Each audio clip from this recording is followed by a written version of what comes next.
What's going on, Tampa Bay Buccaneers fans? It's your boy JP Football Fanatics back with you once again with another record prediction video. For this time, the Tampa Bay Buccaneers post Tom Brady era. Tom Brady played this team for the last 3 seasons before he retired. Well, after second year he retired, then came back, and now he's retired again. So now that forces Tampa Bay to look for a new quarterback, and they found one in Baker Mayfield. Todd Bowles is still the head coach for this team. He's a defensive minded guy, which in most cases sometimes that works out okay in some coaches' favors, sometimes it doesn't. In this particular case, I guess you could say Todd Bowles might be in on the hot seat at this point right now in his second year as head coach in Tampa Bay. So, a team that's in a full rebuild mode for the most part, are they going to be able to pick up where Tom Brady last left off with them, which they lost in the wild card round? So, do you think this team could make an appearance in the playoffs and shock everybody, or do you think this team is ready to rebuild and get ready for the future? Let me know in the comments down below. It's JP Football Fanatics telling you to please go ahead, drop a like on this video if you have not done so already. Also, be sure to also hit the subscribe button as well, which is underneath the YouTube name here. And then you also hit the notification bell too, because anytime that I post new content on this channel, you guys will be the first ones to know about it each and every time that I post new content, whether it's pre-recorded or it's live content here. You guys will be the first ones to be notified. So help this channel grow to be bigger and better than what it is already, because I care about the sport. I know you guys care about the sport as well, to those who are watching my videos and podcasts and everything. And you're going to help this channel grow to be bigger and better than what it is already. So do all those things, help the channel out. With that being said, let's go ahead and let's review the schedule for the Tampa Bay Buccaneers for the 2023-24 NFL season. So here's the schedule for the Tampa Bay Bucks. I believe personally, if you were to ask me right now as my honest opinion, I'm going to be completely honest with you, okay? At first, I didn't think Tampa Bay would be looking to be like in the top three. And I still am going to stand by that. But I also do believe that this team is definitely going to be in quite a bit of a rebuild. And when you have someone like Baker Mayfield, he's not the answer for this particular team here, with some talent that still is left. Mike Evans and Chris Godwin are still there. So they'll be very productive into the offense. An offensive line that's, kind of good, but also needs a lot of work. Really, if anything about this team that will keep them in a lot of games is mostly defense, because they still have a lot of good defensive players. So those players will keep them in most of their games. Offensively, they're going to struggle under Baker Mayfield, but let's see how many wins they get. And they have to start out the first week with the Minnesota Vikings. I believe the Vikings should be able to win this game at home. It's a tough environment to play in Minnesota. It's not easy to play in there whatsoever. Kirk Cousins will have a feast with Justin Jefferson, maybe even Jordan Addison too. I think if there's anything about this Tampa Bay Bucks team that I would probably would definitely plan the most for is the run defense, which I don't think personally that I don't think the Vikings will run a whole lot in this game, but they could use Dalvin Cook in some screen passes too. So you never really know. So, but I still take the Vikings as the overall better team with the better quarterback, obviously, better coaching staff, better offense. The only thing that will keep them, in this game really is because Minnesota's defense is also very lacking. But maybe Brian Flores will turn that defense around. Who knows? We'll see. But right now, I take the Vikings in a win in that one. That's a game that they should win. Week 2, you play the Chicago Bears. I think this is a game you should be able to win. I could definitely see the Bears trying to pull it out on top. But personally, I don't see the Bears winning 2 games in a row, especially in this early part of the season. So I think Tampa Bay will be due for a win here. I think the home field advantage is definitely going to be something that plays a factor in this particular game here. And overall, I think they can kind of take advantage of the Bears defense that is in full rebuild mode as well. So I expect the Bucks to. I think the Bucks can win that game at home, but I would not be shocked if the Bears came out on top, because I think Justin Fields, maybe DJ Moore, they could probably gain some kind of connection in this game. So, but you never know. Week 3, you play the Philadelphia Eagles. That's a game that should go to the Eagles. The Eagles are up and down the lineup, very solid, very feisty. They're going to get themselves back into playoff contention. This is a team that's Super Bowl hungry. this could be one of their years that they could return to the Super Bowl and maybe even win it too. Who knows? But I think the Eagles should be able to win that game too. I wouldn't be absolutely shocked if the Bucks kept their defense in this game because of how successful they can be at times with running quarterbacks. But it's the Eagles. The passing game's incredible. The run game is incredible, and it's even going to get better with DeAndre Swift. The Bucks defensive line versus the Eagles offensive line is going to be a challenge. So I think you guys will lose this game. Week 4, you play the New Orleans Saints. I have you guys splitting with the Saints this year personally, but I would not be completely shocked if the Saints did beat you guys. The Saints have had your number for at least when Tom Brady was playing in this division. Has had your number quite a few years. I still think they're still better. I think the Saints are better. Derek Carr's a better quarterback than Baker Mayfield. They have more solid weapons around them that's young and getting themselves experience. And I think the defense for the Saints is a lot better too. So I think the Saints win the first matchup. I think they'll win that one in the Dome. And then I think the Bucks can come out on top and maybe even find a way to win in week 17. Who knows? I mean, that could definitely be possible too. So you're starting out the season being at 1-3. You go into the bye week in week 5. Then you got to come back and play the Detroit Lions in week 6. I think the Lions win this game personally. I think the Lions are a good team. I do have some questions about the Lions, but I still think they're better than the Bucks. I think they can pass the ball on you. I think they can run the ball on you pretty well. With Gibbs, who's going to be, Gibbs is going to be at least something special, I think. And the passing game will probably be pretty consistent too under Jared Goff too. I think he has a solid offensive line. I don't think they'll have too many issues there.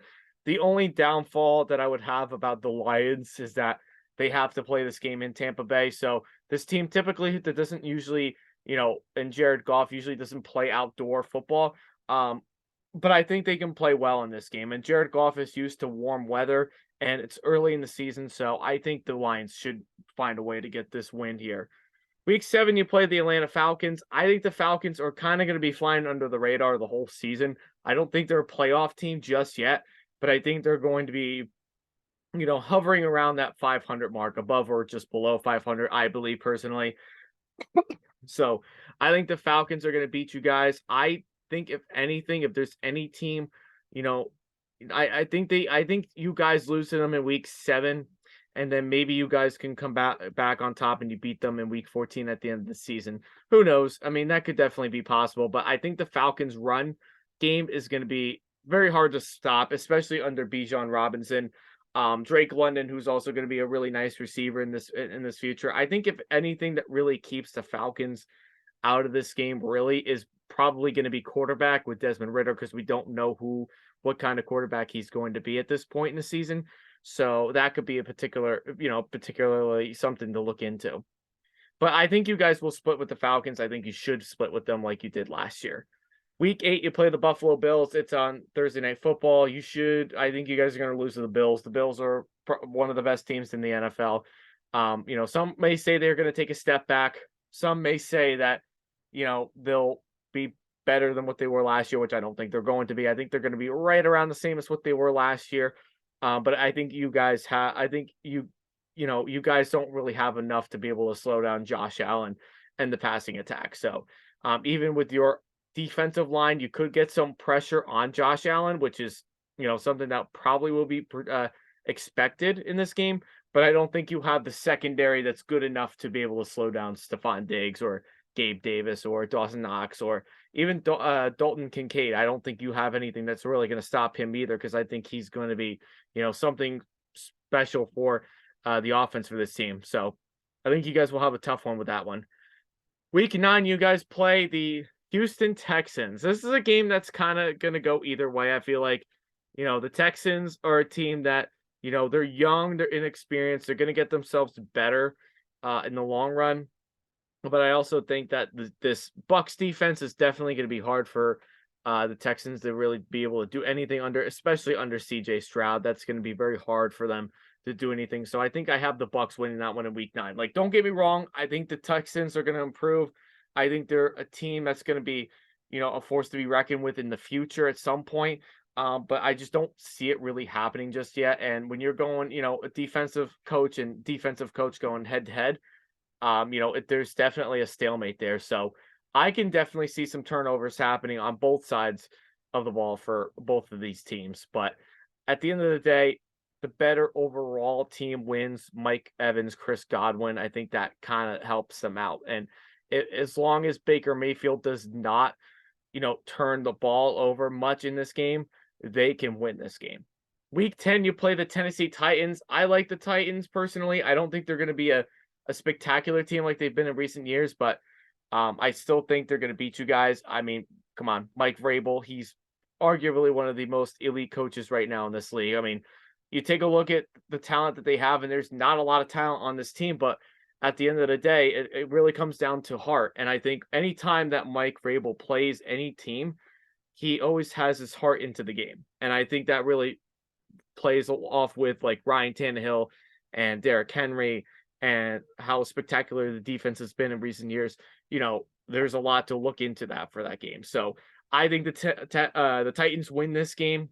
I expect it to be kind of close personally, and I also expect it to be lower scoring. So that's how I look on it with that. Week 11, you play the 49ers. The 49ers are going to beat you guys, no matter who really the quarterback really is. They stomped on you guys last year. I expect them to really do the same thing this year. Week 12, you play the Indianapolis Colts. I think I predicted, I want to say I picked the Colts to win this game. I don't quite remember. I think, Anthony Richardson, Shane Steichen, the Colts offense is pretty young and inexperienced. An offensive line that's kind of suspect in my opinion. I don't think they're exactly a great defense, not great defense. I don't think they're necessarily a great offense yet. Maybe Shane Steichen could get this team going, and maybe they could do something before the end of the year. So I think at home in Indianapolis, it's kind of tough to play in there, especially if you're playing in the dome. I might actually stick with the Colts to win that game. I think at the end of the day, that defense is solid, even losing Stephon Gilmore. So that's probably where you're going to win this game. And just like with last year, you're going to win a lot of these games on defense. So I think you guys will lose that game. Week 13, you play the Carolina Panthers. I believe you guys are going to split with the Panthers this year. I think you guys can probably beat them in week 13 because, obviously with the whole thing with, Bryce Young playing in Carolina, he's going to be starting obviously for this season. And, and when he has to go up against a Todd Bowles defense, that's going to be extremely difficult to do.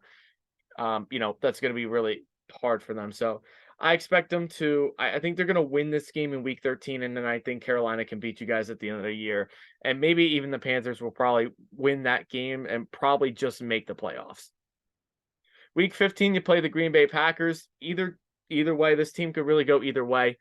But I like Green Bay in this matchup, especially if the game isn't being played in Lambeau Field and Jordan Love's like action. This is where like Jordan Love, like if he is the guy who we think he's going to be, he will fit into the system hopefully well, and things will work out in their favor. So I feel like this is going to be a big game for Jordan Love, and I think he can win it in this bigger stage in Lambeau Field here against a good defense. Week 16, you play the Jaguars. I think the Jaguars, no offense, sorry, Bucs fans, but I think they're going to beat you guys. The Jaguars are, going to be a good team this year, really good team under Doug Peterson and company. Trevor Lawrence is going to have a nice bounce back year. Offensive line probably could be improved for this team. So maybe Tampa Bay's, their defensive line could probably make some issues happen. But at the end of the day, really, I mean, the Jags, man, I mean, look at their offense. It's pretty dynamic right now. And I don't expect Doug Peterson to, lose to a team like this. I think he's going to keep the Jags in close contention for the playoffs. And this could probably be like one of those games at the end of the year where it clinches the division for them. So overall, I have the Bucs being at 5-12. I can definitely see them being below that. Like, I can definitely see them losing to like teams like the Texans. Maybe that could be a particular team. I can't remember if I picked the Texans to win that game or not, but I could definitely see that happening. But I do believe they're going to split with everybody in the division. No question about it, because it's a very weak division. Or there's other teams I could probably see them beating at the, in this point in the season. Maybe they could beat the Colts, maybe, and be 6-11. But honestly, I think 4 to 5 wins is probably pretty feasible this year for the Bucks. I think asking for more than 5 is going to be extremely difficult. So where do you guys think about the Bucks this year? Do you guys agree with this? Let me know in the comments down below. It's your boy JP Football Fanatic saying thank you, and we'll see you all next time. Peace.